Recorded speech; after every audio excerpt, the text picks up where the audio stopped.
আমার চুলগুলো যেন আজ আরো সুন্দর লাগছে। এমন ঘন কালো চুল গ্রামে আর কারো নেই, আর থাকলেই বা কি, আমি ঠিক চিনিয়ে নেব। শাকচুন্নি যখন মনের আনন্দে বটগাছের চূড়ায় বসে পা ঝুলিয়ে নিজের চুল বাতাসে উড়াচ্ছিল, ঠিক তখনই গ্রামের মেয়ে রিমি আর তিন্নি সেদিকেই আসছিল। ওদিকে আমি যাব না, শুনিসনি? ওই বটগাছের চূড়ায় নাকি এক ভয়ঙ্কর শাকচুন্নি থাকে। শাকচুন্নি? কি সব যাতা বলছিস? যাতা নয়, শুনেছি যে ওই বটগাছের নিচে যায় শাকচুন্নি নাকি তাকে ডাক করে দেয়। আমি যাব না ওদিকে, তাহলে আমার এই ছোট ছোট কেড়ে নেবে ওই শাকচুন্নি। যত সব আজগুবি কথা, আমার মাথায় তো তোর চেয়েও অনেক লম্বা চুল। কই, আমি তো ভয় পাচ্ছি না। এসব হচ্ছে গ্রামের মানুষের মন গড়া কথা। না রিমি, মন গড়া কথা না, সত্যি ওই কাছে শাকচুন্নি আছে। তোর যদি যেতে ইচ্ছে করে তুই যা, আমি যাব না।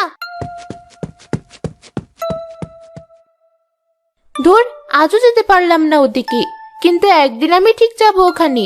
আমিও দেখতে চাই কি আছে ওই বটগাছে। রিমিও নিজের বাড়ির দিকে রওনা হয়। তখনই শাকচুন্নির চোখ গিয়ে পড়ে রিমির দিকে। আরে, কে ওই মেয়েটা? এদিকে এসে আবার চলে গেল উল্টো দিকে। অমন ঘন কালো লম্বা চুল মেয়েটার মাথায়। আমি তো ভেবেছিলাম গ্রামে আমার যে ভালো চুল কারো মাথায় নেই। যে করেই হোক, ওই মেয়ের চুল আমার চাই চাই। শাকচুন্নি উড়ে উড়ে রিমির বাড়ির দিকে যেতে লাগলো।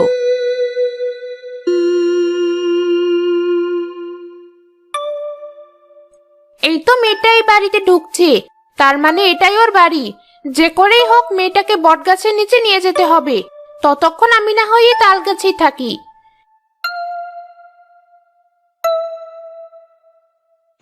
মা, ওই দেখো, তোমার বড় মেয়ে এতক্ষণে বাড়ি ফিরলো।